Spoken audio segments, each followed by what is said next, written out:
Hello dear students, welcome again. Welcome to all of you on our online educational platform सफलता digital. Yes dear students, आप सबका स्वागत है सफलता digital पर. देखिए प्यारे बच्चों, हम कक्षा 10 की साइंस पढ़ रहे हैं. कक्षा 10 सब्जेक्ट साइंस, चैप्टर पढ़ रहे हैं हम इलेक्ट्रिसिटी 12th चैप्टर, और जिसमें हम आज लेक्चर नंबर 3 पढ़ेंगे. तो हम लेक्चर नंबर 3 शुरू करते हैं.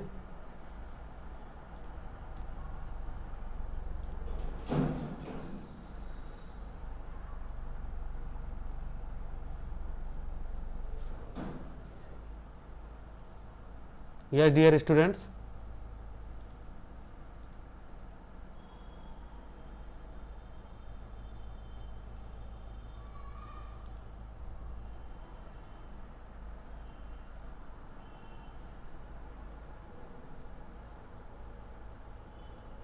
देखिए हमने पढ़ लिया था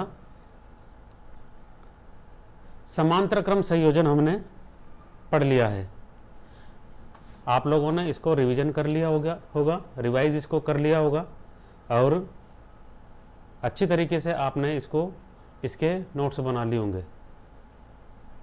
मैं बार बार आपसे यही कह रहा हूँ कि आप अपने हाथों से नोट्स बनाइए, वीडियो को सुनकर पॉज कर लीजिए बीच बीच में और नोट्स बनाइए. जितना आप अपने हाथों से नोट्स बनाएंगे उतना अच्छा होगा. जो भी मैं यहाँ पर हाईलाइट कर रहा हूँ और जिस तरीके से भी ये बॉक्स बना रखे हैं, जो चीज़ें मोस्ट लिखी है, उन चीज़ों को आप अच्छी तरीके से करते चलिए, लिखते चलिए. ठीक है.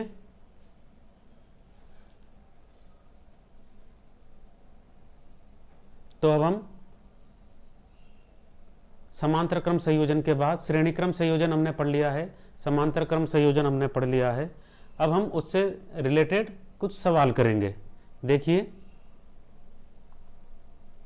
उदाहरण नंबर 8, चित्र 12.10 के परिपथ आरेख में मान लीजिए प्रतिरोधकों R1, R2 और R3 यानी कि 3 प्रतिरोध इसमें जुड़े हुए हैं के मान क्रम से 5 ओम है, R2 का मान 10 ओम है, R3 का मान 30 ओम है, तथा इन्हें 12 वोल्ट की बैटरी से संयोजित किया गया है.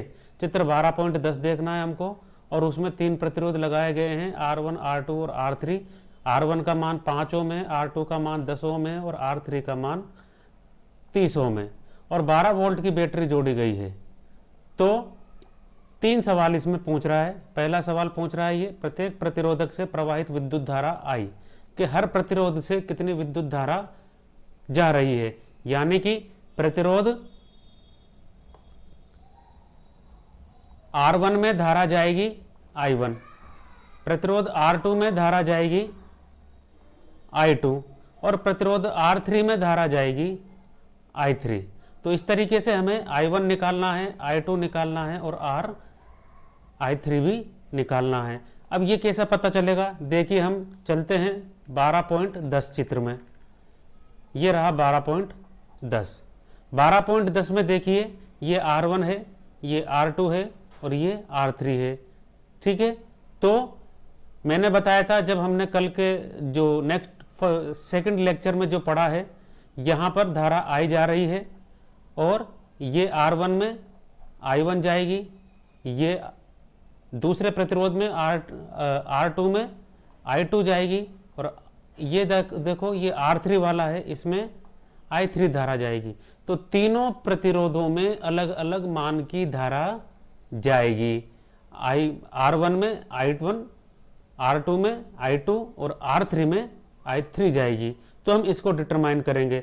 और देखिए इसमें परिपथ देखेंगे पहले, इसमें परिपथ श्रेणी क्रम संयोजन है या समांतर क्रम संयोजन है.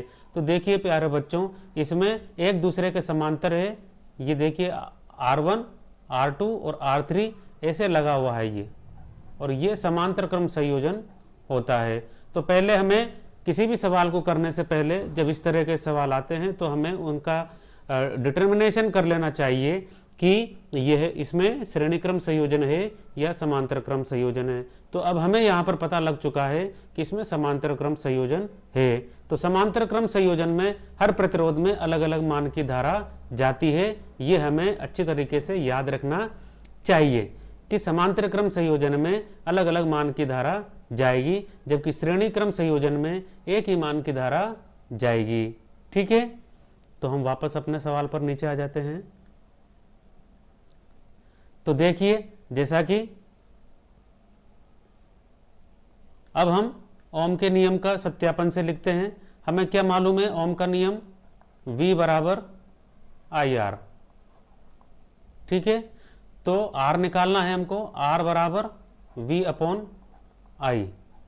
ठीक है, R बराबर V अपॉन I, इसलिए प्रतिरोध R1 जो होगा, R1 के लिए क्या निकलेगा? V upon I1। ठीक है, तो क्या होगा? बराबर धारा I निकालनी है, I का मान निकालना है हमको। इस फॉर्मूला को दूसरे अलग तरीके से लिखेंगे। R बराबर V अपॉन I होता है, तो I बराबर क्या होगा? I बराबर V अपॉन R, I बराबर V अपॉन R। तो इसी तरीके से अब I1 बराबर क्या हो जाएगा? I1 बराबर हो जाएगा V अपॉन R1, I2 बराबर हो जाएगा V अपॉन R2 और I3 बराबर हो जाएगा V अपॉन R3। देखिए आप लोग,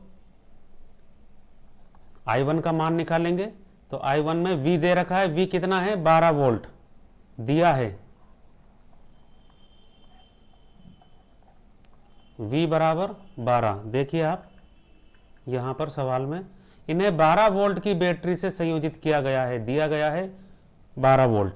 ठीक है, V बराबर। अब देखिए आप R1 बराबर क्या दिया गया है? 5 ओम। देखिए ये 5 ओम। ठीक, R2 बराबर 10 ओम और R3 बराबर 30 ओम। देखो यहाँ लिखा हुआ है R2 10 ओम और R3 30 ओम।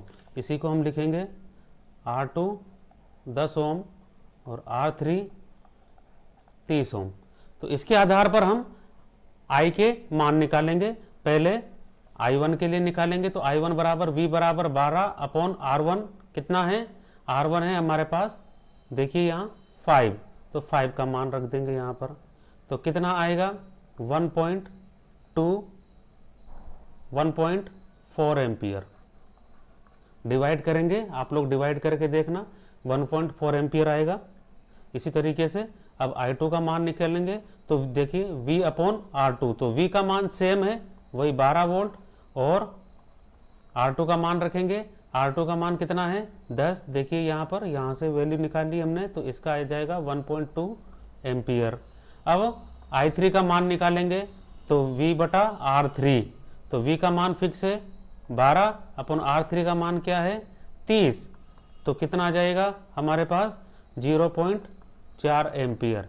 तो देखिए पहले क्वेश्चन का आंसर हमारे पास आ चुका है। पहले क्वेश्चन का आंसर क्या आएगा कि प्रतिरोध R1 में कितनी धारा जाएगी? प्रतिरोध R1 में धारा, देखिए आप, तो R1 में धारा I1 बराबर कितनी आई? देखिए यहाँ पर 1.4, और R2 में धारा I2 बराबर 1.2। ठीक, और इसी तरीके से R3 में धारा I3 बराबर कितनी आई हमारे पास? 0.4। तो ये एक क्वेश्चन था, फर्स्ट क्वेश्चन। देखिए यहाँ पर, प्रत्येक प्रतिरोध से विद्युत धारा ज्ञात कीजिए, तो ये हमने ज्ञात कर ली है। अब सेकंड क्वेश्चन जो पूछ रहा है, परिपथ में प्रवाहित कुल विद्युत धारा, कुल विद्युत धारा। ठीक है, कुल विद्युत धारा कैसे निकालेंगे? यानी कि तुल्य विद्युत धारा निकालनी है हमको। यहाँ पर समांतर क्रम संयोजन है और तुल्य विद्युत धारा हमको निकालनी है। तो तो समांतर क्रम संयोजन में हमने लेक्चर नंबर 2 में पढ़ा था, इससे पहले के लेक्चर में, कि समांतर क्रम संयोजन में तुल्य प्रतिरोध निकालने का फॉर्मूला हमने निकाला था। तुल्य प्रतिरोध निकालने का फॉर्मूला है, बी वाला कर रहे हैं हम, 1/R बराबर 1/R1 plus 1/R2 plus 1/R3। ये फॉर्मूला होता है इसका, ठीक है।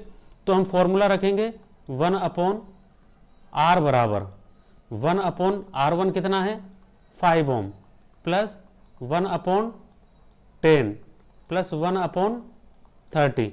ये हमें दिया गया है पहले से ही, हमें बस केवल R1, R2 और R3 के मान यहाँ पर रखना है। तो देखिए अब हम 1/R बराबर एलसीएम लेंगे, एलसीएम कितना आ जाएगा 30 आ जाएगा, 5 छंग 30, 6 एकम 6 प्लस 3 प्लस 1, तो 1/R बराबर 6, 3 9 और 1 10/3 30, ठीक है। तो R का मान निकालना है, अभी हमारे पास किसका मान निकला है 1/R का मान निकला है। देखिए अभी 1/R, हमें R का मान निकालना है, कुल प्रतिरोध का मान निकालना है। तो इस R को हम ऊपर ले जाएंगे, जब इस R को ऊपर ले जाएंगे तो ये मान भी उल्टा हो जाएगा, 30 ऊपर चला जाएगा और 10 नीचे आ जाएगा, तो 30/10। तो अब इस 30 में हम 10 का भाग देंगे तो एक बिंदी से एक बिंदी कट जाएगी, तो R बराबर ऊपर बचा हमारे पास 3 ओम, यानी कि तुल्य प्रतिरोध कितना आया 3 ओम। कुल प्रतिरोध कितना आया है हमारे पास 3 ओम आया है। ये हमारे सवाल नंबर 2 बी का आंसर हो गया है, तुल्य प्रतिरोध यानी कि कुल प्रतिरोध इसने निकलवाया। यहाँ देखिए इसमें भी ये रहा, ये आंसर आ गया है कुल प्रतिरोध, ठीक है। तो इस तरीके से इसमें हमें आंसर प्राप्त हो गया है। परिपथ का कुल प्रतिरोध भी परिकलित हमने कर लिया है, कुल विद्युत धारा भी निकाल ली है हमने, I बराबर कुल विद्युत धारा, अभी हमने ये C वाला निकाल दिया है, देखो C, कुल प्रतिरोध निकाल दिया हमने, कुल विद्युत धारा नहीं निकाली है। तो कुल विद्युत धारा यहां पर करेंगे, देखिए B में यहां पर बता रहा हूं आपको, B का कुल विद्युत धारा I बराबर किसके बराबर I1 plus I2 plus I3। तो I1 कितना आया हमारे पास 1.4 प्लस I2 1.2 प्लस I3 0.4, ठीक है, बराबर इन दोनों का जोड़ लिख देंगे तो आएगा 4 एम्पियर। ये हमारे पास आंसर आ गया। तो तीनों आंसर हमारे पास आ चुके हैं। तुल्य प्रतिरोध निकाल लिया अलग अलग प्रतिरोध का, ठीक है, कुल प्रतिरोध निकाल लिया और कुल विद्युत धारा हमने निकाल ली, तीनों चीजें हमने इसमें निकाल ली है, ठीक है। ये पूरा का पूरा सवाल मैंने सॉल्व करके बता दिया आपको, और यहाँ बुक में भी ऑलरेडी दिया गया है। आप इसे भी कर सकते हैं, जैसे इसमें दिया गया है उसे कर सकते हैं। समझ में नहीं आया हो तो दोबारा आप लोग इसको वॉच करिए और सवाल अपने हाथों से करने की कोशिश कीजिए, ठीक है। अब आया 12.9। 12.9 को आप लोग पढ़िए और आप खुद इसको करने की कोशिश करना। यदि नहीं आता है तो मैं आपको अगले लेक्चर में बताऊंगा इसके बारे में। अगर नहीं आता है तो आप कमेंट करिए और अगले लेक्चर में हम इसका सॉल्यूशन करेंगे। तो हम आगे बढ़ते हैं।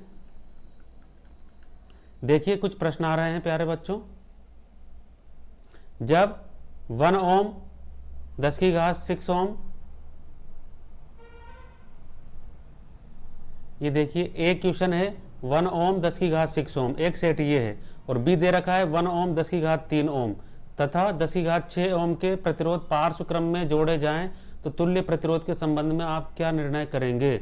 इनको पार्श्व क्रम में जोड़ना है, 1 ओम और 10⁻6 ओम को पार्श्व क्रम में जोड़ना है, और 1 ओम 10⁻3 ओम और 10⁻6 ओम के प्रतिरोध को पार्श्व क्रम में जोड़ें तो इनके तुल्य प्रतिरोध निकालना है। इसका तुल्य प्रतिरोध क्या होगा। तो देखो क्या होगा तुल्य प्रतिरोध? देखिए पहले ए वाला करेंगे हम, कौन से क्रम में जोड़ना है? पार्श्व क्रम में जोड़ना है, यानी कि ये ए वाला बता रहा हूं मैं, ए में दो प्रतिरोध हैं, एक तो 1 ओम और दूसरा 10⁶ ओम, तो ये 1 ओम का बना दिया और एक ये 10⁶ ओम का बना दिया है हमने, ठीक है, और इन दोनों को ऐसे जोड़ दिया है। तो तुल्य प्रतिरोध निकालेंगे। अब हम क्या निकालेंगे? ये 1 ओम तुल्य प्रतिरोध,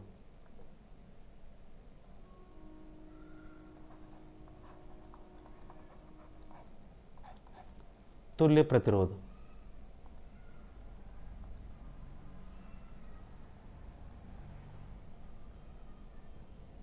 ठीक है। कैसे निकालेंगे? दो प्रतिरोध हैं, समांतर क्रम संयोजन है, तो 1/r बराबर 1/r1 प्लस 1/r2, ठीक है। तो क्या होगा? 1/r बराबर 1/r1 क्या है? 1 प्लस 1/r2 क्या है? 10⁶। तो 1/r बराबर एलसीएम लेंगे, क्या आ जाएगा? 10⁶ आ जाएगा। और इसको हम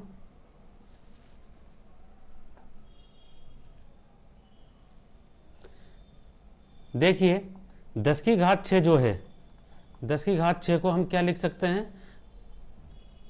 1 के बाद में 6 0, 1 2 3 4 5 6 0, ठीक है। तो यहाँ पर भी हम लिख सकते हैं 1 2 3 4 5 6। तो एलसीएम लेंगे अब इसका, तो कितना आ जाएगा? 1 2 3 4 5 6, वह का वही।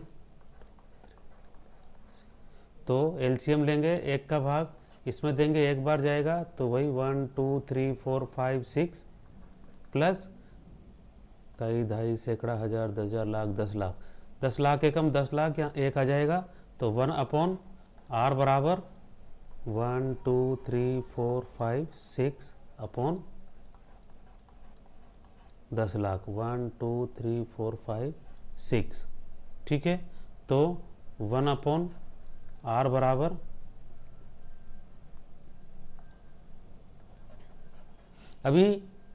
अभी देखिए 1/r का मान आ गया है।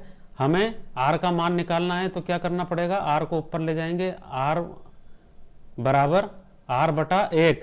किसी के नीचे बटा लगाओ या मत लगाओ, उसको अपने आप बटा 1 माना जाता है और वही संख्या मानी जाती है, इसलिए हम यहाँ पर अब r नहीं लगाते हैं।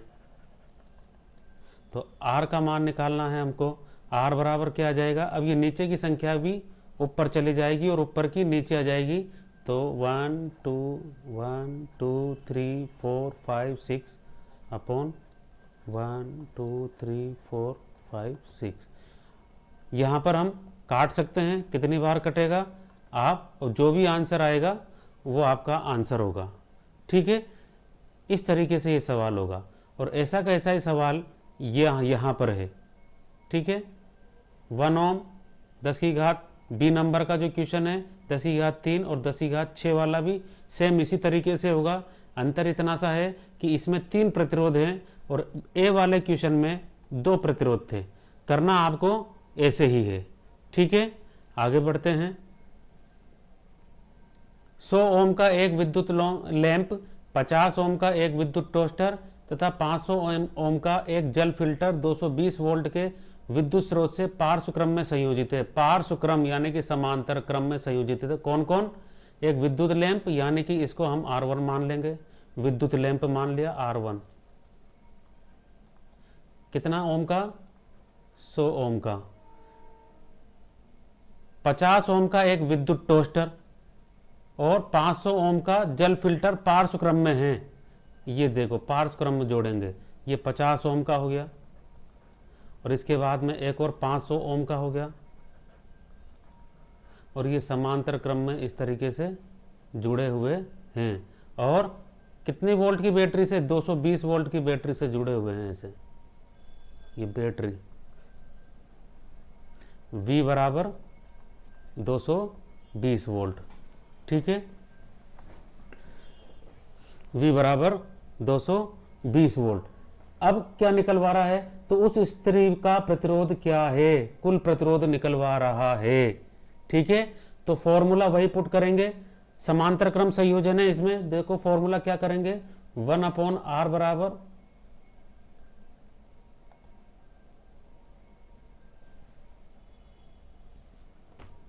देखिए यहां पर मैं करके बताता हूं,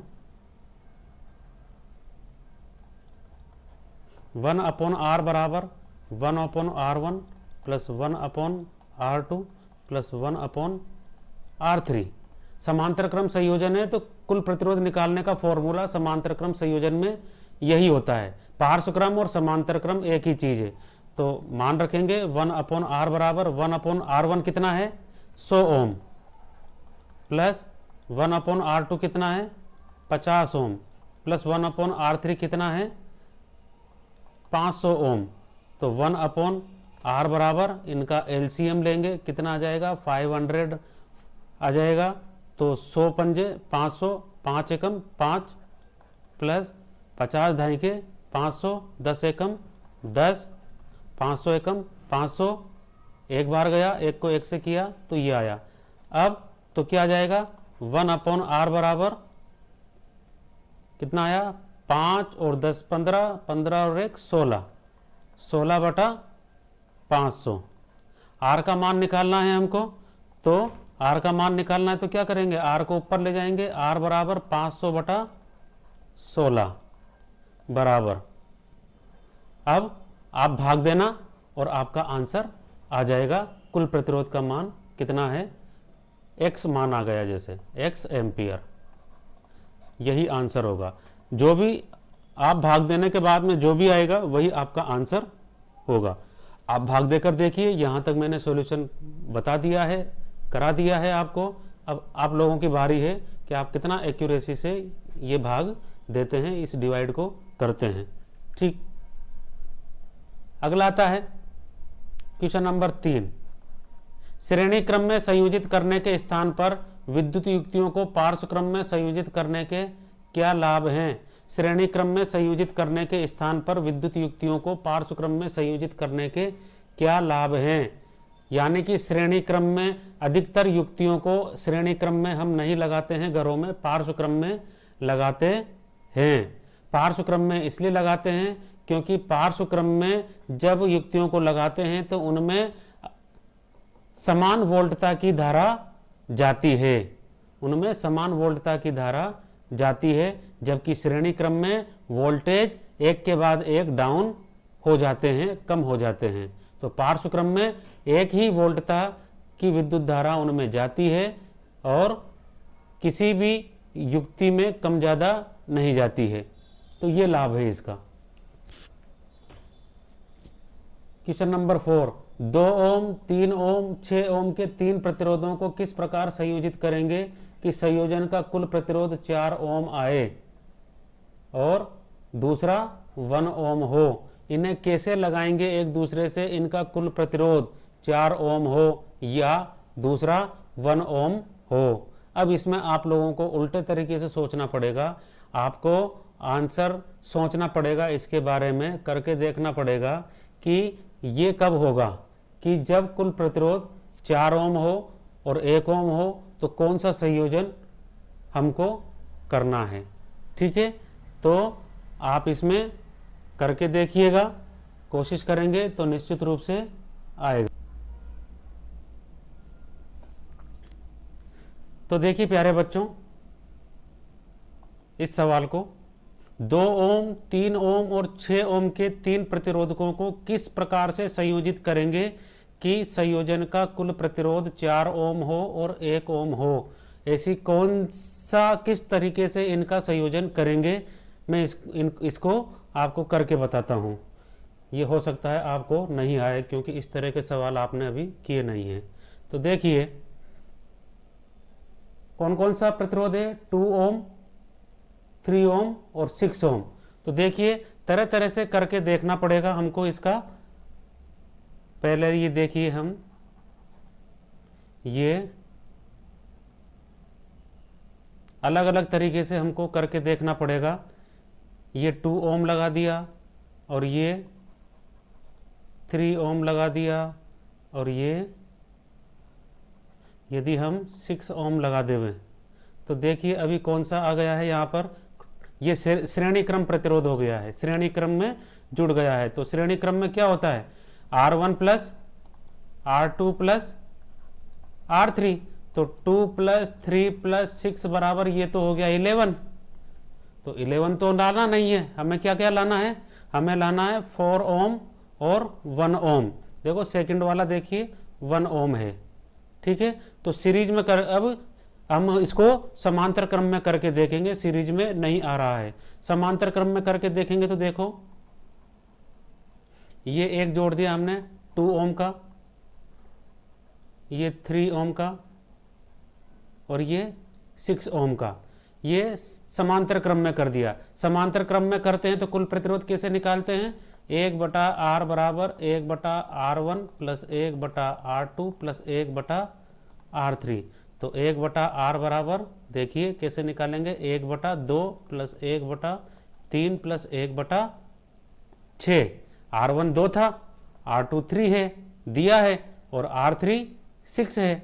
तो देखिए क्या निकलेगा, तो 1/R बराबर कुल प्रतिरोध निकालेंगे हम इसका ऐसे करके, 6 आ गया, 2 का भाग 6 में देंगे 3 बार, तो 3 एकम 3 और ये 3 का भाग अब 2 6 में देंगे तो 3 दूना 6 और 6 का भाग 6 में देंगे, एक बार गया, एक को 1 से मल्टीप्लाई करेंगे तो 1 आ जाएगा, तो 6/6 आ गया, ठीक है। तो क्या लिख देंगे, R बराबर क्या हो जाएगा 6/6, काट गया 1 आ गया, तो R बराबर 1 ओम। तो यानी कि एक आंसर हमारे पास आ गया इस क्वेश्चन का कि 1 ओम हो। तो 1 ओम हो वाले का सवाल क्या होगा कि तीनों प्रतिरोध, बी वाले का आंसर क्या होगा कि तीनों प्रतिरोध समांतर क्रम में हों।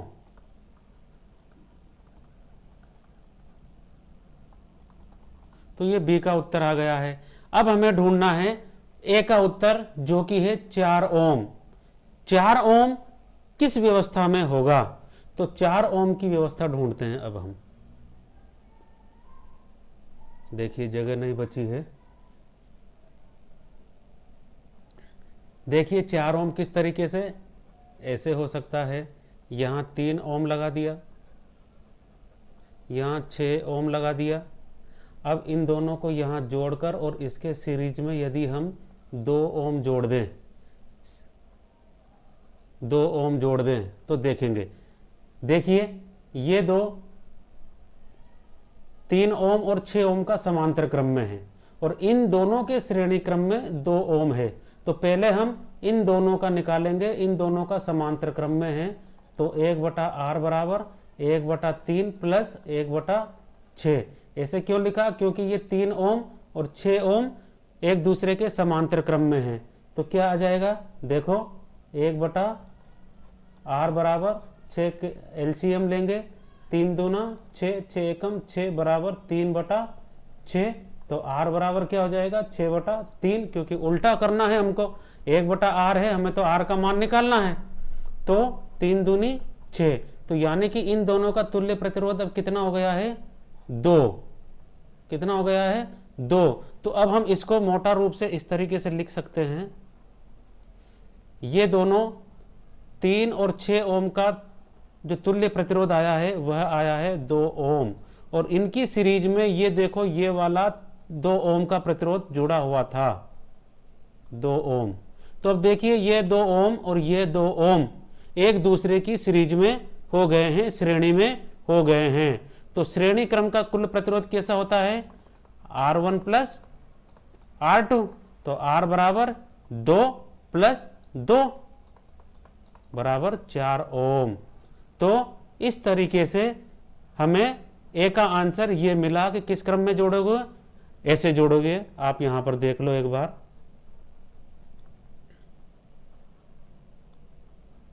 यहां 3 ओम और यहां 6 ओम और यहां 2 ओम। तो ये इस तरीके से यदि इस क्रम में हम जोड़ेंगे तो हमें 4 ओम का प्रतिरोध प्राप्त हो जाएगा। तो इस व्यवस्था में 4 ओम का प्रतिरोध प्राप्त होगा। तो ये सवाल भी हमने सोल्व कर लिया है।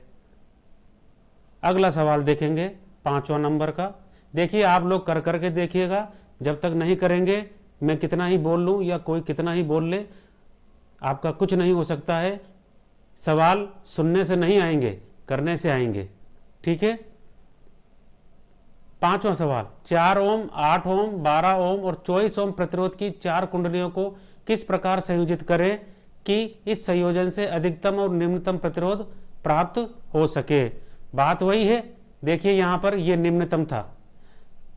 क्वेश्चन नंबर 4 को सुने, क्वेश्चन नंबर 4 को देखें। अभी एक प्रतिरोध 1 से कम क्या होगा, या तो पॉइंट में होगा फिर वो, है ना। तो इस तरीके से इसे कैसी व्यवस्था करें, जैसे अभी हमने व्यवस्था करी तरह तरीके से क्वेश्चन नंबर 4 में, उस तरीके से आप प्रतिरोधों को जोड़ जोड़कर उनका तुल्य प्रतिरोध निकालिए। फिर किस व्यवस्था में आपको सबसे कम प्रतिरोध प्राप्त होता है और किस प्रतिरोध व्यवस्था में सबसे ज़्यादा प्रतिरोध प्राप्त होता है, इसको ढूंढने की कोशिश करिए। ठीक है। 4 ओम, 8 ओम, 12 ओम और 24 ओम। चलो मैं आपको यहां पर करके बता देता हूं कौन कौन सा प्रतिरोध है। 4, 8, 12, 24।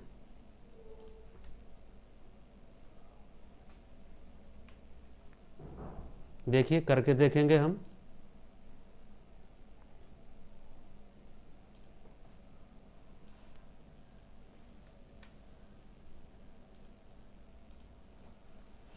हमारे पास प्रतिरोध है 4, 8, 12 और 24 ओम का प्रतिरोध दे रखे हैं उन्होंने। ठीक है। कितने ओम का प्रतिरोध दे रखे हैं, 4, 8, 12 और 24। और ये पूछ रहा है कि इनसे किस स्थिति में न्यूनतम और अधिकतम प्रतिरोध प्राप्त होगा। ठीक है। तो अधिकतम तो सीरीज में प्राप्त होगा, ये बात फैक्ट है। तो सीरीज में कैसे, इनको यानी कि श्रेणी क्रम में जोड़ेंगे इनको। 4 ओम का जोड़ दिया, 8 ओम जोड़ दिया, 12 ओम जोड़ दिया और 24 ओम जोड़ दिया। ठीक है। तो कुल प्रतिरोध R बराबर R1 plus R2 plus R3 plus R4, 4 हैं। तो कुल प्रतिरोध R बराबर 4 प्लस 8 प्लस 12 प्लस 24। तो कुल प्रतिरोध R बराबर 8, 4, 12, 12 और 12 24, 24 और 24 48 ओम। यहाँ एक ये तो हो गया अधिकतम, मैक्सिमम। ठीक है। एक सवाल तो ये आ गया। अब हमें निकालना है न्यूनतम वाला। तो न्यूनतम किससे निकलेगा, समांतर क्रम में। समांतर क्रम में यानी कि इनको ऐसे जोड़ेंगे हम।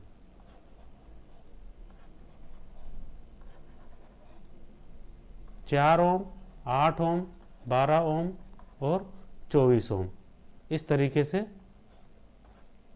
निकल जाएगा। तो 1/R बराबर 1/R1 plus 1/R2 plus 1/R3 plus 1/R4। तो 1/R बराबर कितना हो गया, 1/4 प्लस 1/8 प्लस 1/12 प्लस 1/24। तो 1/R बराबर इनका लेसर लेंगे, कितना आएगा, 24 आएगा। तो 24, 6 चौके 24, 6 आ गया, 8 3 24, 12 दूनी 24, 24 एकम 24। तो इनको सोल्व करेंगे तो 1/R बराबर कितना आया, 6 3 10, 6 3 9, 10 11 और 1 12, 12/24। तो R बराबर 24/12 बराबर कितना गया, 2। तो न्यूनतम अधिकतम प्रतिरोध R बराबर कितना आया, 48। न्यूनतम R बराबर कितना आया, 2 ओम। तो अधिकतम कौन से क्रम में आया था, श्रेणी क्रम में।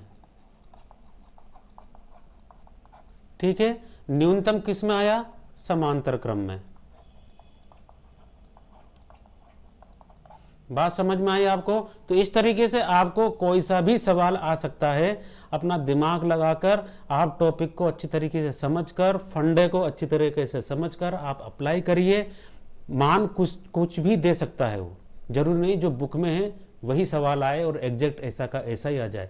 मान बदल सकते हैं लेकिन फंडा नहीं बदलेगा, तरीका नहीं बदलेगा, मान बदल जाते हैं। बात समझ में आ गई आपको? चलो अब हम आगे चलते हैं।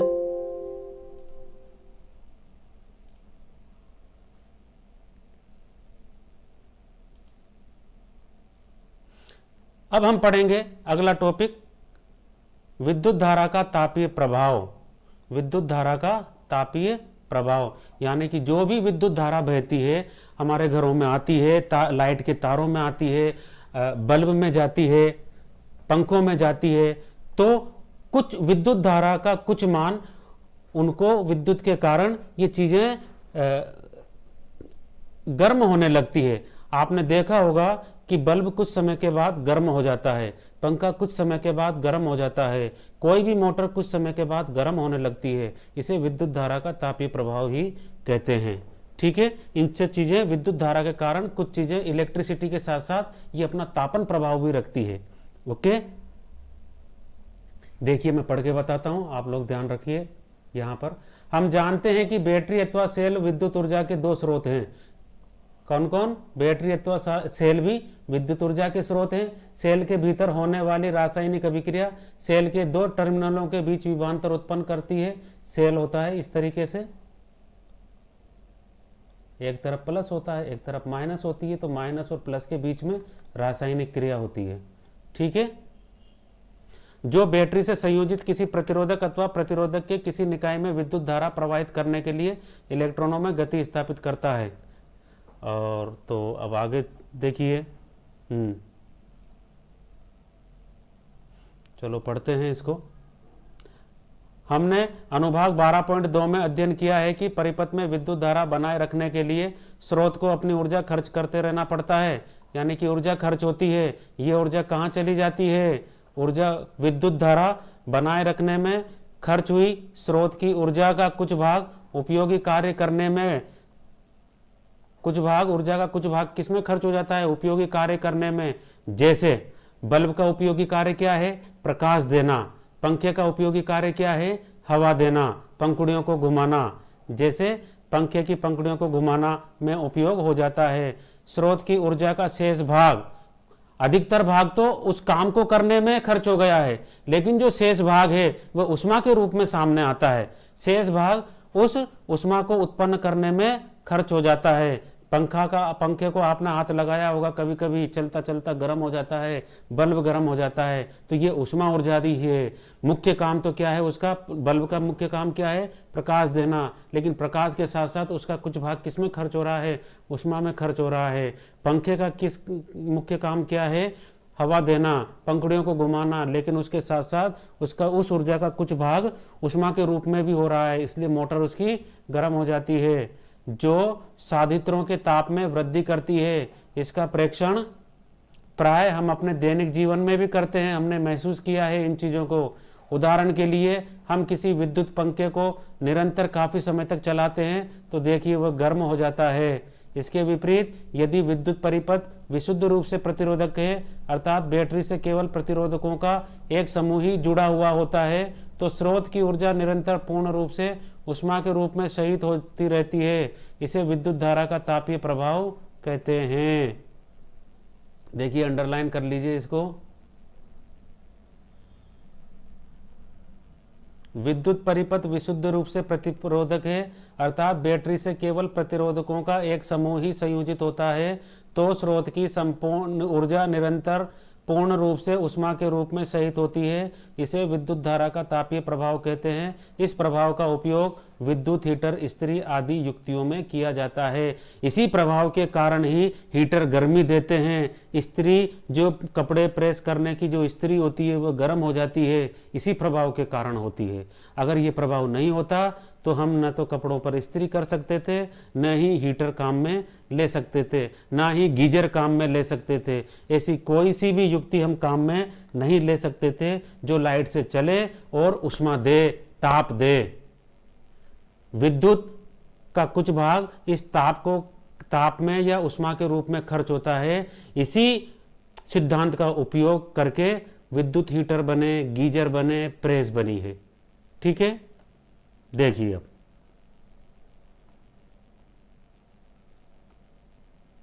प्रतिरोध R के किसी प्रतिरोधक पर विचार कीजिए जिसमें विद्युत धारा, कोई प्रतिरोधक तार लिया हमने जिसमें विद्युत धारा I प्रवाहित होती है। ठीक है, मान लीजिए कि इनके सिरों पर विभवांतर V है। क्या है? I धारा प्रवाहित हो रही है और उनका विभवांतर कितना है? V है। मान लीजिए कि इसमें t समय में, t कोई भी समय हो सकता है, 1 सेकंड हो सकता है, 2 सेकंड, 10 मिनट, 1 घंटा, 10 घंटा, 50 घंटा, कुछ भी हो सकता है, में q आवेश प्रवाहित हो रहे हैं। 1 सेकंड में 5 आवेश हो रहे हैं मान लो, या 10 मिनट में 50,000 आवेश हो रहा है, कूलाम आवेश प्रवाहित हो रहा हो। आवेश को कूलाम से लिखते हैं, तो मानना है ये t समय में q आवेश प्रवाहित होता है, तो q आवेश विभवांतर V से प्रवाहित होने में किया गया कार्य कितना होगा? VQ होगा। अतः स्रोत को t समय में VQ ऊर्जा आपूर्ति करना चाहिए। अतः स्रोत द्वारा परिपथ में निवेशित शक्ति, स्रोत द्वारा परिपथ में जो शक्ति भेजी जाएगी वह ये है P बराबर VQ बटा T, P बराबर VQ बटा T बराबर VI। हम ये भी लिख सकते हैं, ऐसे लिखना, P बराबर VQ बटा T। ठीक है, और हमने पढ़ा था कि I बराबर Q बटा T होता है, तो इस Q बटा T को हम I लिख सकते हैं। तो क्या लिख सकते हैं? तो P बराबर VI, P बराबर VI, क्योंकि I बराबर Q बटा T, एकांक समय में प्रवाहित आवेश। ठीक, अर्थात t समय में विद्युत स्रोत द्वारा परिपथ को प्रदान की गई ऊर्जा PT है, जो VIT के बराबर होती है। स्रोत द्वारा खर्च की जाने वाली ऊर्जा का क्या होता है? जो ऊर्जा खर्च होती है उसका क्या होता है? यह ऊर्जा ऊष्मा के रूप में प्रतिरोधक में संचित हो जाती है, प्रतिरोधक में चली जाती है, उससे बाहर निकल जाती है। इस प्रकार किसी स्थायी विद्युत धारा I द्वारा t समय में उत्पन्न ऊष्मा की मात्रा ये होती है। जो ऊष्मा निकलती है ना, उसको याद कर लेना प्यारे बच्चों, आपको वह ऊष्मा कितनी होती है? H बराबर VIT। सिंपल याद रखना है आपको, ऊष्मा कितनी निकलती है? H बराबर, H ऊष्मा का मान है, H यानी कि ऊष्मा।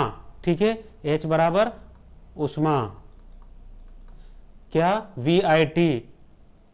ठीक है, V यानी कितने वोल्ट की विद्युत धारा है, I यानी धारा, T बराबर समय। हम इसे ओम का नियम से इस तरीके से लिख सकते हैं, H बराबर IRT। अब देखो ये कैसे आया, मैं ये बताता हूं आपको। H बराबर VIT है। ठीक है, यहां तक समझ में आया? ये यहां से उतारना है। अब ओम का नियम लगाना है। ओम का नियम क्या कहता है?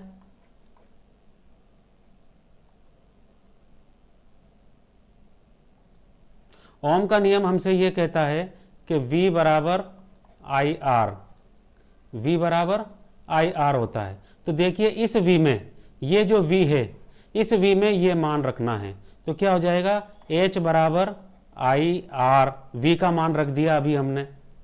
अब ये IT बच गया, क्या बच गया? Into IT। ठीक है, अब H बराबर देखिए, I 2 बार आ गया, I और ये I, तो यानी कि 2 बार I को I से गुणा करेंगे तो क्या होगा? I square. अब R बच गया और T बच गया।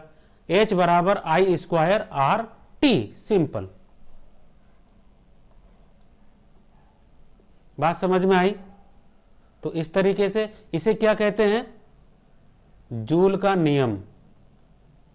इसे हम कहते हैं जूल का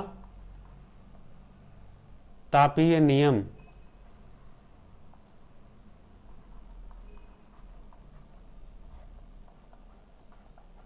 पूछ सकते हैं कि जूल का तापीय नियम बताइए, H बराबर I स्क्वायर RT लिखना है। इसे जूल का तापीय नियम कहते हैं। देखिए यहां लिख रखा है ये।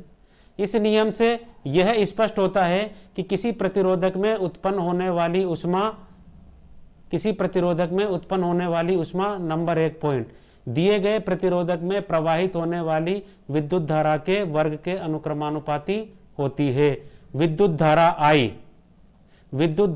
I के वर्ग यानी कि स्क्वायर के अनुक्रमानुपाती होती है, यानी कि समानुपाती होती है। देखिए ये रहा I बराबर H बराबर I स्क्वायर लिख रहा है। नंबर 1 पॉइंट ये हुआ, H बराबर I स्क्वायर। नंबर 2 पॉइंट देखिए अब आप कि दी गई विद्युत धारा के लिए प्रतिरोध के अनुक्रमानुपाती होती है, यानी कि नंबर 2 ये कह रहा है हमसे कि H बराबर कि यानी कि ऊष्मा किसके बराबर, विद्युत ऊष्मा किसके बराबर होती है, प्रतिरोध के अनुक्रमानुपाती। प्रतिरोध कौन, R, तो H बराबर R। नंबर 2 ये कह रहा है। नंबर 3 समय के अनुक्रमानुपाती, समय यानी कि ये T, देखिए ये उस समय के अनुक्रमानुपाती होता है, यानी कि H बराबर T। ठीक है, जिसके लिए प्रतिरोध से विद्युत धारा प्रवाहित होती है, यानी कि H समानुपाती है I के, H समानुपाती है R के, और H समानुपाती है T के। यहां बराबर लगाया है, इसको हम समानुपाती के रूप में कैसे लिखते हैं, प्रोपोर्शनल के रूप में ऐसे। ठीक है, तो ये बात समझ में आई। जूल के तापीय नियम से क्या स्पष्ट होता है कि ऊष्मा विद्युत धारा के वर्ग के अनुक्रमानुपाती होती है, ऊष्मा प्रतिरोध के अनुक्रमानुपाती होती है, ऊष्मा समय T के अनुक्रमानुपाती होती है। तो ये हो गया हमारा ये पॉइंट कि विद्युत धारा का तापीय प्रभाव समाप्त हो गया है। विद्युत धारा का तापीय प्रभाव का मतलब जूल का तापीय नियम समाप्त हो चुका है। इससे रिलेटेड एक क्वेश्चन आ रहा है, देखिए अब आप 12.10 देखिए,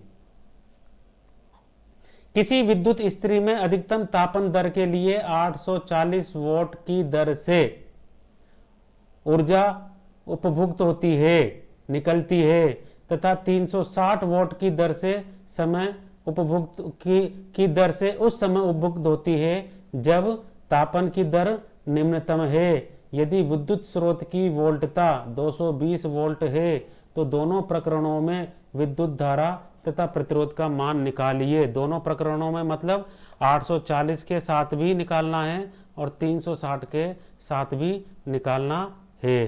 तो देखिए नंबर ए, जब तापन की दर अधिकतम है, P बराबर क्या होता है, P बराबर VI हमने निकाला था, शक्ति बराबर VI। ठीक है, और I बराबर क्या होता है हमारे पास, V बराबर I। तो विद्युत धारा के लिए क्या हो जाएगा, I बराबर P अपॉन V हो जाएगा, I बराबर P अपॉन V। तो जब तापन की दर अधिकतम है तो I बराबर P कितनी दे रखी है, P यानी शक्ति वोट, P यानी शक्ति वोट। जब तापन की दर अधिकतम है तब वोट देखेंगे। इस सवाल को वापस देखिए, जब तापन की दर अधिकतम है तो अधिकतम के साथ 840 वोट की शक्ति है। कितनी वोट की शक्ति, 840 वोट की शक्ति। तो इसे लिखेंगे 840 बटा V कितना है, V फिक्स है, V कितना 220 वोल्ट। ये देखिए आप दोनों में, दोनों समय अधिकतम के समय भी और न्यूनतम के समय भी 220 वोल्ट है। तो 220 बराबर एक बिंदु से एक बिंदु कट गई और यह आया हमारा 3.82 एम्पियर। ठीक है, तो इस समय पर प्रतिरोध निकालेंगे। अब हम अधिकतम के समय पर प्रतिरोध, तो प्रतिरोध बराबर होता है V बराबर IR होता है। ओम का नियम मालूम है हमके, प्रतिरोध कैसे निकालेंगे, V बराबर क्या होता है IR। तो R निकालना है तो R बराबर क्या हो जाएगा, R बराबर V अपॉन I। क्या हो जाएगा, V अपॉन I। तो R बराबर V कितना है 220 वोल्ट। आई कितना आया 3.82, तो बराबर कितना आया, ये रहा आई यहाँ पर अधिकतम के लिए 3.82, वी फिक्स है ही सही, तो इसे सॉल्यूशन करोगे तो 57.60 ओम आएगा। ये कितना आएगा 57.60 ओम। तो ये तो हो गया अधिकतम वाले के केस में। किसके केस में, अधिकतम वाले के केस में। अब हम यहाँ न्यूनतम वाला यानी कि ए पॉइंट हो गया, ठीक है, हम न्यूनतम वाले का केस करेंगे। न्यूनतम तापन दर, तो न्यूनतम तापन दर में P बराबर कितना दे रखा है, शक्ति P बराबर 360 वोट, कितना 360, P बराबर 360, V बराबर 220 वोट, ठीक है। तो I बराबर निकालेंगे, ठीक है, क्या निकालेंगे, I बराबर P अपॉन V, अभी करके निपटे, P कितना है 360, V कितना है 220, बिंदी से बिंदी कट जाएगी, काटेंगे इन दोनों को तो 1.64 एम्पियर आएगा, ठीक है। तो अब R निकालेंगे प्रतिरोध इसके लिए, ठीक है। तो इसके लिए हमें ओम का नियम वापस वही कि V बराबर IR होता है, तो R बराबर V अपॉन I बराबर V कितना है 220 वोल्ट, I कितना आया न्यूनतम के लिए 1.64 बराबर 134.15 ओम आएगा। तो इस तरीके से आप ये सवाल कर सकते हैं। अगला क्वेश्चन आ रहा है 12.11। देखिए, अब इस सवाल को आप लोग करके देखेंगे कि किसी 4 ओम प्रतिरोधक से प्रति सेकंड 10 जूल ऊष्मा उत्पन्न होती है, तो प्रतिरोधक के सिरों पर विभवांतर ज्ञात कीजिए। क्या ज्ञात करना है, विभवांतर ज्ञात करना है। तो इसे आप करने की कोशिश करना, या बुक में दे रखा है, कोशिश करना, नहीं आएगा तो आप कमेंट करना, बताना, मैं निश्चित रूप से आपको इसको सोल्व करके बताऊंगा। अब देखिए, ये कुछ प्रश्न आए हैं। प्रश्न आए हैं क्या, किसी विद्युत हीटर की डोरी क्यों उत्तप्त नहीं होती जबकि उसका तापन अवयव उत्तप्त हो जाता है। विद्युत हीटर की डोरी उत्तप्त क्यों नहीं होती, यानी कि गर्म क्यों नहीं होती है जबकि उसका तापन अवयव, डोरी है ना, विद्युत हीटर की डोरी की बात चल रही है, जबकि उसका तापन अवयव यानी कि हीटर के अंदर का, ये देखिए मैं हीटर बना देता हूं, ये ऐसा रहता है घरों का हीटर, ठीक है, ऐसा ही रहता है।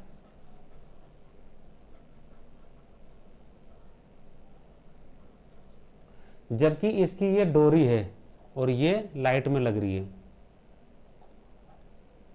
ठीक है। अब ये पूछ रहा है, ये यूं कह रहा है कि ये जो हीटर का ये अवयव है, ये तंतु है, ये तो गर्म हो जाता है लेकिन ये गर्म नहीं होता है, तार गर्म नहीं होता है जिससे लाइट आ रही है, डोरी वह गर्म नहीं होती है, जबकि हीटर देखो बिल्कुल लाल सुर्ख गर्म हो जाता है। ऐसा क्यों?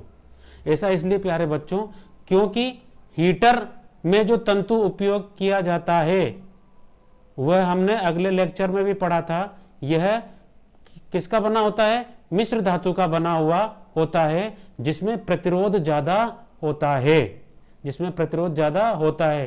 तो यह क्या करता है कि विद्युत धारा की रुकावट को रोकता है और उसके कारण ये जो प्रतिरोध है ये गर्म होने लगता है, इसमें ही विद्युत धारा ज्यादा हीट के रूप में निकलने लगता है, वह विद्युत धारा। जबकि इसका जो तार है ये कॉपर का तार होता है और इसमें प्रतिरोध बहुत कम होता है, प्रतिरोध कम होता है तो इसमें धारा के मार्ग में रुकावट नहीं होती है। धारा के मार्ग में रुकावट नहीं होती है तो यह तार भी गर्म नहीं होता है, ठीक है। तो ये आंसर आपके पास आ गया है। अब आप इसके अपने शब्दों में बनाकर लिख सकते हैं, जो मैंने कहा है उस तरीके से आप लिख सकते हैं। सुने इसको 2-3 बार और फिर अपने शब्दों में लिखें। 1 घंटे में 50 वोल्ट विभवांतर से 96,000 कूलाम आवेश को स्थानांतरित करने में ऊष्मा परिकलित कीजिए। ऊष्मा निकालना है 1 घंटे में, 1 घंटा 60 वाट और कूलाम ये दे रखा है। ठीक है, आपको अब डिटरमाइन करना है, क्या निकालना है, एच निकालना है। इसको क्या निकालना है आपको, ऊष्मा निकालना है। ठीक है, 20 ओम प्रतिरोध की कोई स्त्री 5 एम्पियर विद्युत धारा लेती है तो 30 सेकंड में उत्पन्न ऊष्मा परिकलित कीजिए। 20 ओम का प्रतिरोध है, 5 एम्पियर विद्युत धारा लेती है तो 30 सेकंड में ऊष्मा परिकलित कीजिए। 30 तो H बराबर आई स्क्वायर आर टी। देखिए कितना सिंपल हो गया, H बराबर आई स्क्वायर आर टी। अभी फॉर्मूला निकाला है हमने, तो H बराबर आई कितनी, 5 एम्पियर, तो 5 का स्क्वायर इंटू आर प्रतिरोध, ये रहा 20 ओम का प्रतिरोध, 20 इंटू 30 सेकंड, 30 सेकंड में ये 30 आ गया। तो H बराबर 5 का वर्ग कितना हो गया, 25 इंटू 20 इंटू 30 बराबर, अब क्या आएगा इसमें, ये आपको निकालना है। ठीक है, कर लोगे, इसको मल्टीप्लाई करना है सिंपल, और जो भी आंसर आएगा वो आपको लिखना है। विद्युत धारा के तापीय प्रभाव के व्यवहारिक अनुप्रयोग। विद्युत धारा का ये जो तापीय प्रभाव है, तार जो गर्म हो जाते हैं, इस गुण का उपयोग हमारे जीवन में क्या लाभदायक है, हम हमारे जीवन में किस तरीके से इस सिद्धांत का उपयोग करते हैं, हम इसके बारे में पढ़ेंगे। देखिए, ये केवल पढ़ना है आपको सिंपली और ध्यान में रखना है। मैं पढ़ता हूं, देखिए, किसी चालक में ऊष्मा उत्पन्न होना विद्युत धारा का अवश्यंभावी परिणाम है। यानी कि किसी भी चालक में ऊष्मा उत्पन्न होगी, धारा जाएगी तो ऊष्मा उत्पन्न होगी ही होगी। ठीक है, कुछ न कुछ तार, कुछ न कुछ मात्रा में वह तार गर्म होगा ही होगा, चाहे कोई सा भी हो।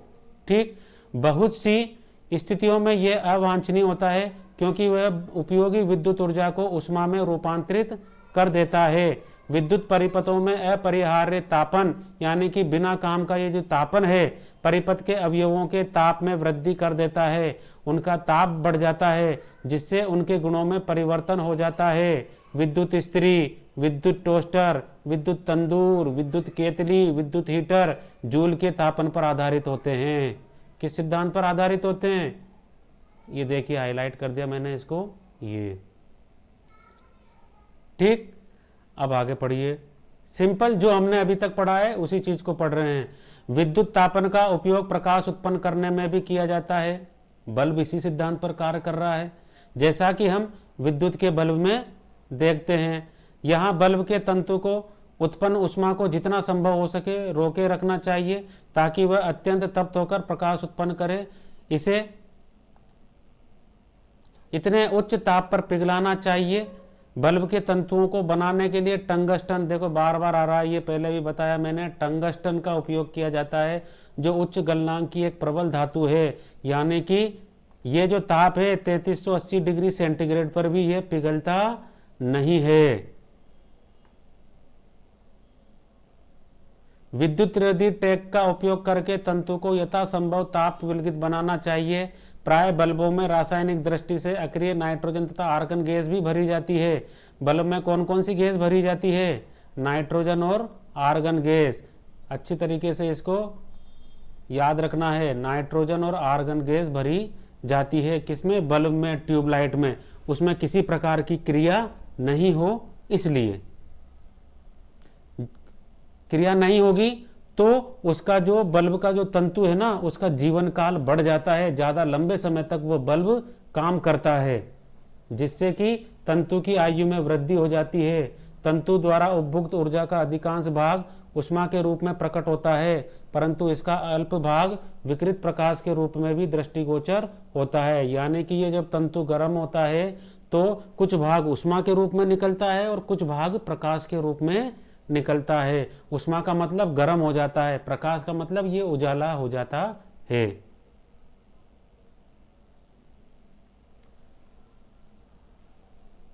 आगे देखेंगे, जूल तापन का एक और सामान्य उपयोग विद्युत परिपथों में होने वाला फ्यूज है। घरों में जो फ्यूज तार लगाए जाते हैं मीटर के पास में, मीटर के पास में जो फ्यूज तार लगाए जाते हैं वहां पर भी इसका उपयोग होता है। यह परिपथों साधित्रों की सुरक्षा, किसी भी अनावश्यक रूप से उच्च विद्युत धारा को उसमें प्रवाहित न होने देता है। अधिक मात्रा में विद्युत धारा को हमारे घरों में आने से रोकता है ये फ्यूज, क्योंकि वह फ्यूज तार वहीं पर ही अधिक मात्रा में आती है तो वहीं पर लाइट को कट कर देता है, फ्यूज जल जाता है, उड़ जाता है। तो अधिक मात्रा की जो विद्युत धारा है वह हमारे घर के अंदर नहीं आती है और हमारे घर के उपकरण जलने से बच जाते हैं। ठीक है, आपसे क्वेश्चन पूछा जा सकता है कि घरों में विद्युत उपकरणों को जलने से बचाने के लिए किस युक्ति का उपयोग किया जाता है, तो आंसर होगा फ्यूज तार का उपयोग किया जाता है। ठीक है, अंडरलाइन कर लो इसको।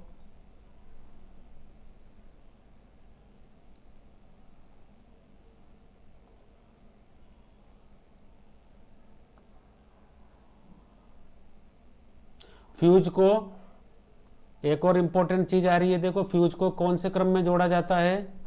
फ्यूज को युक्ति के साथ श्रेणी क्रम में जोड़ा जाता है। ठीक है, अगला स्टार पॉइंट आ रहा है एक और इसमें। फ्यूज ऐसी मिश्र धातु अथवा मिश्र धातु के तार का टुकड़ा होता है जिसका गलनांक उचित होता है।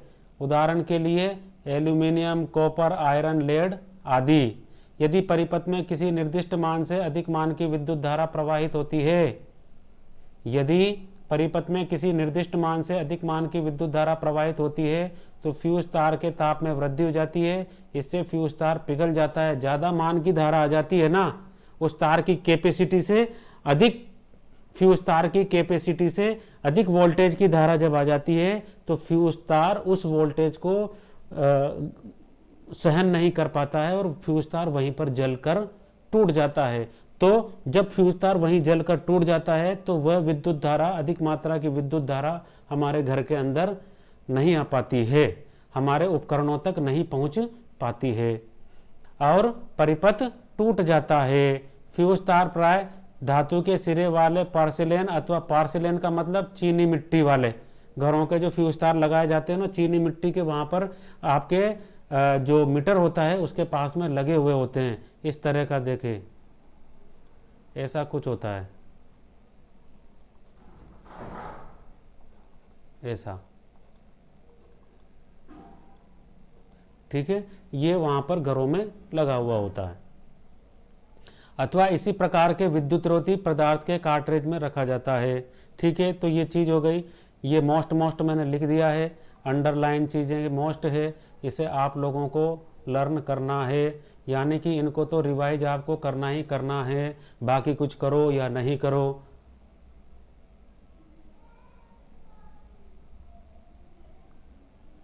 अब आएगा टॉपिक विद्युत शक्ति। क्या आएगा? विद्युत शक्ति। देखिए, कार्य करने की दर को शक्ति कहते हैं। ठीक है, ऊर्जा के उपभुक्त होने की दर को भी शक्ति कहते हैं।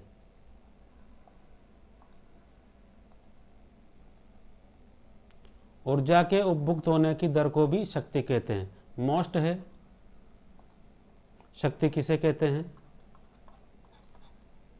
कार्य करने की दर को शक्ति कहते हैं या ऊर्जा के उपभुक्त होने की दर को शक्ति कहते हैं। दो परिभाषाएं हो गई।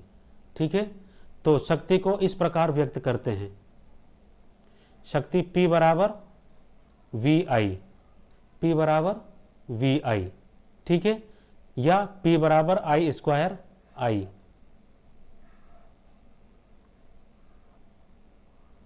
I square R।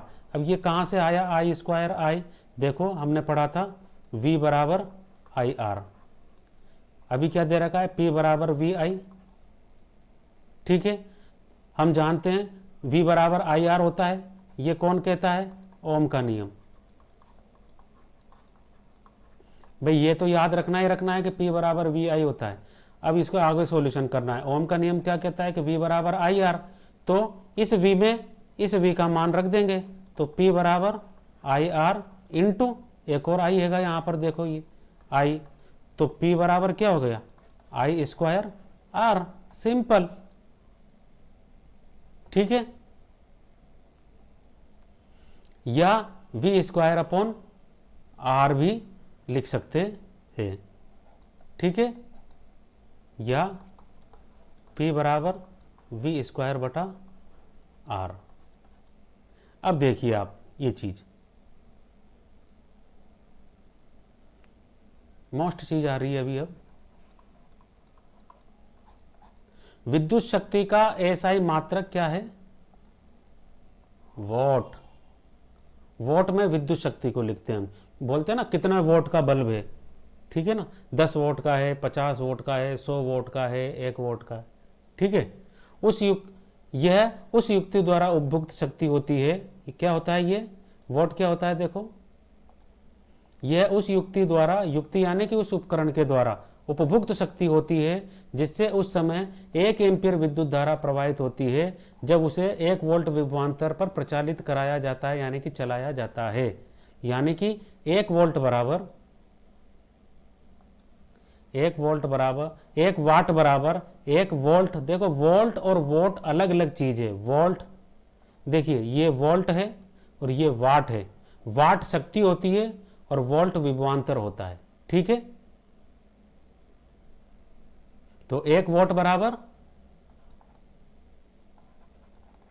1 volt into 1 ampere, ठीक है। वोट शक्ति का छोटा मात्रक है। क्या है? देखो जितने भी मैं हाईलाइट कर रहा हूं उन चीजों को पढ़ना बहुत जरूरी है, लर्न करना बहुत जरूरी है। अतः वास्तविक व्यवहार में हम इसके काफी बड़े मात्रक किलोवाट का उपयोग करते हैं। किलोवाट का भी उपयोग करते हैं। वाट छोटा है, किलोवाट उससे बड़ा है। 1 किलोवाट बराबर 1000 वाट होता है। 1 किलोवाट बराबर 1000 वॉट, ठीक है। लर्न करना है इसको। 1 किलोवाट बराबर 1000 वॉट। चूंकि विद्युत ऊर्जा शक्ति तथा समय का गुणनफल होती है। विद्युत ऊर्जा क्या होती है? शक्ति और समय का गुणनफल, यानी कि ऊर्जा क्या है? शक्ति और समय, शक्ति P और समय का गुणनफल होती है। इसलिए विद्युत ऊर्जा का मात्रक वाट घंटा होता है। विद्युत ऊर्जा का मात्रक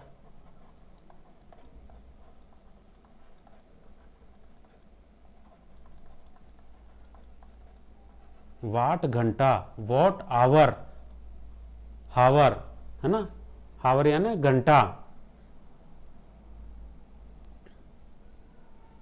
जब 1 वाट शक्ति का उपयोग 1 घंटे तक होता है, 1 वोट शक्ति का उपयोग, जब 1 वोट शक्ति का उपयोग 1 घंटे तक होता है तो उपभुक्त ऊर्जा 1 घंटा वाट होती है।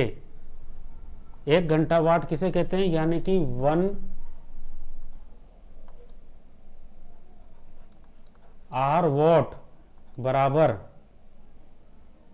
कितनी होती है? 1 वाट शक्ति का उपयोग, यानी कि 1 वाट का बल्ब 1 घंटे तक जलाएं। 1 वोट का बल्ब 1 घंटे तक जलाएं तो मतलब 1 आवर वोट ऊर्जा उपभुक्त होती है। अगली चीज, विद्युत ऊर्जा का व्यापारिक मात्रक किलोवाट घंटा होता है। व्यापारिक मात्रक, जिस मात्रक में हमारे घरों के लाइट के बिल आते हैं, वो किलोवाट घंटा में ही आते हैं।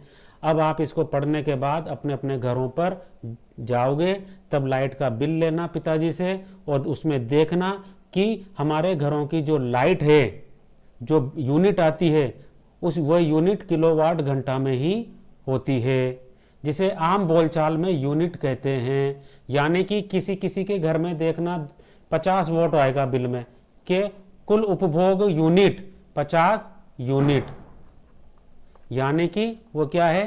50 किलो आवर वॉट है वो, इसका मतलब, ठीक है। घरों का जो लाइट का बिल आता है वह किलोवाट घंटा में आता है, जिसे 1 किलोवाट घंटा को 1 यूनिट कहते हैं, ठीक।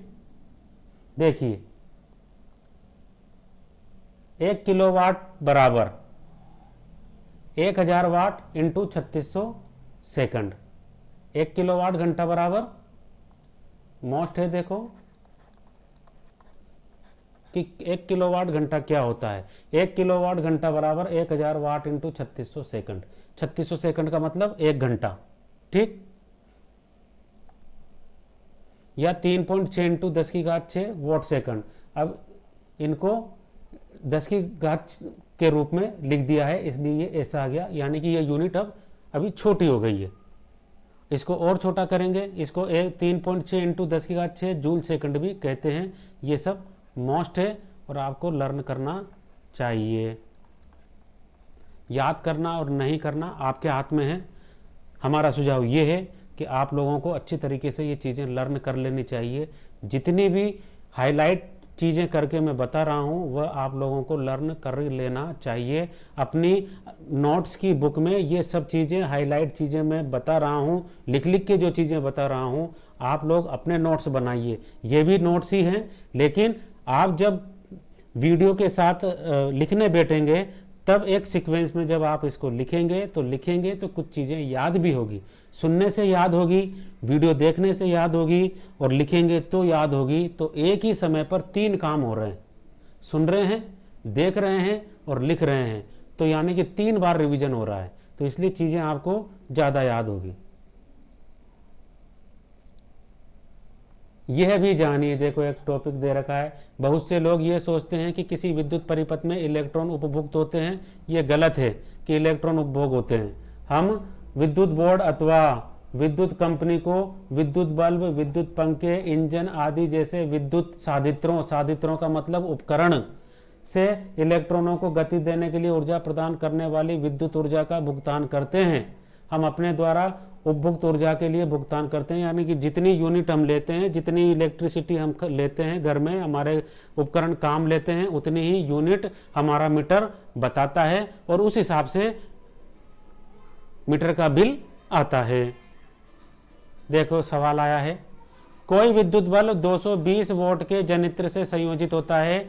यदि बल्ब से 0.50 एम्पियर विद्युत धारा प्रवाहित होती है तो बल्ब की शक्ति बराबर होता है VI।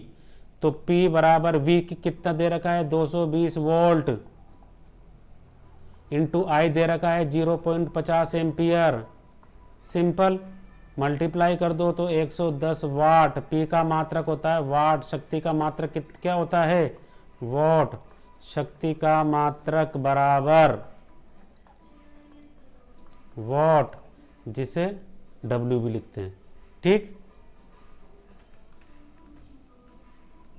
अगला क्वेश्चन, 400 वाट अनुमत का कोई रेफ्रिजरेटर है। 400 वाट का कोई रेफ्रिजरेटर है, 8 घंटे प्रतिदिन चलाया जाता है। 8 घंटे दिन लिख रहा है, देखो ऐसे 8 घंटे प्रति दिन, यानी कि एक दिन में 8 घंटे चलाया जाता है। ठीक, 3 रुपये किलोवाट आवर की दर से 30 दिन तक चलाना है अब उसको, तो है ना, कितना 30 दिन तक चलाएंगे तो कितनी यूनिट आएगी। सिंपल सी बात ये है, कितने दिन तक चलाना है 30 दिन तक, रोजाना कितने, रोजाना 8 घंटे। तो 30 दिन में कितना घंटा चलेगा, 8 इंटू 30 बराबर 240 घंटा। ठीक है, कितने घंटा 240 घंटा। अब इसे सीक्वेंस से करते हैं। अब हम देखिए, तो 30 दिन में उपयोग की गई विद्युत कितनी होगी,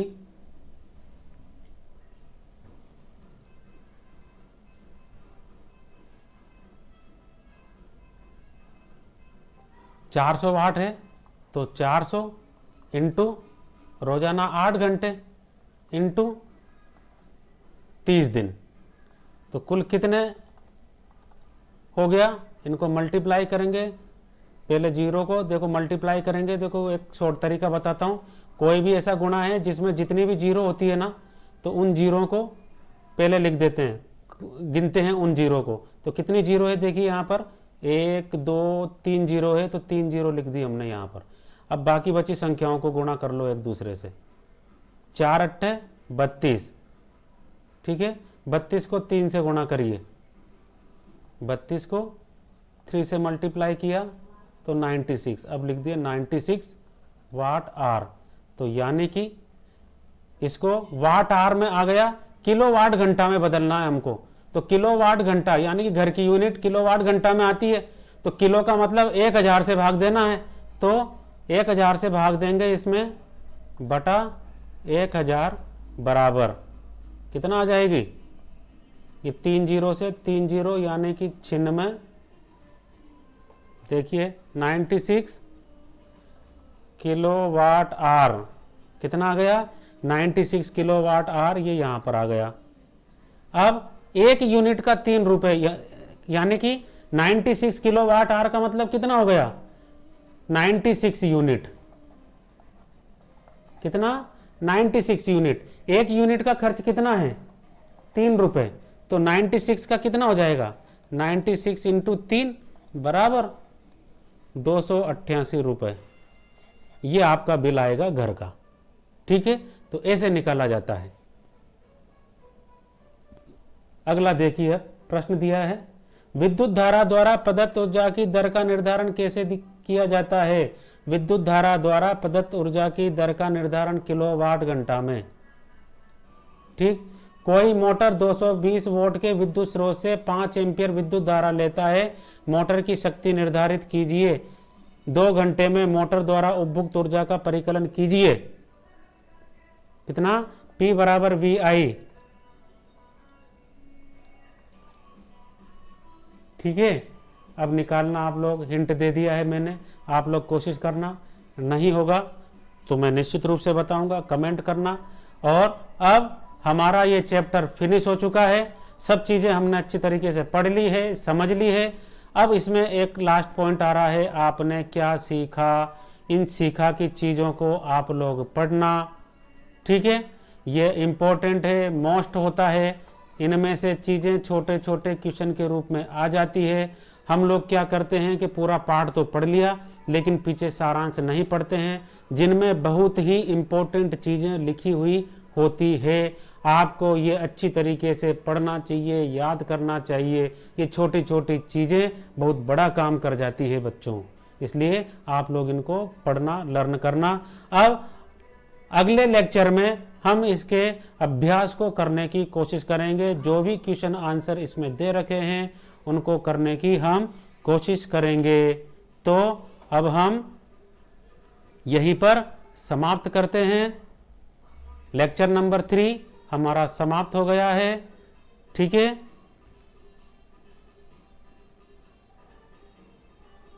तो इसी तरीके से आप सफलता डिजिटल को फॉलो करते रहिए और अपनी इंटरेस्टिंग लर्निंग चालू रखिए। तब अगले लेक्चर में मिलेंगे, तब तक के लिए गुड डे। अपनी पढ़ाई अच्छी तरीके से करते रहिए।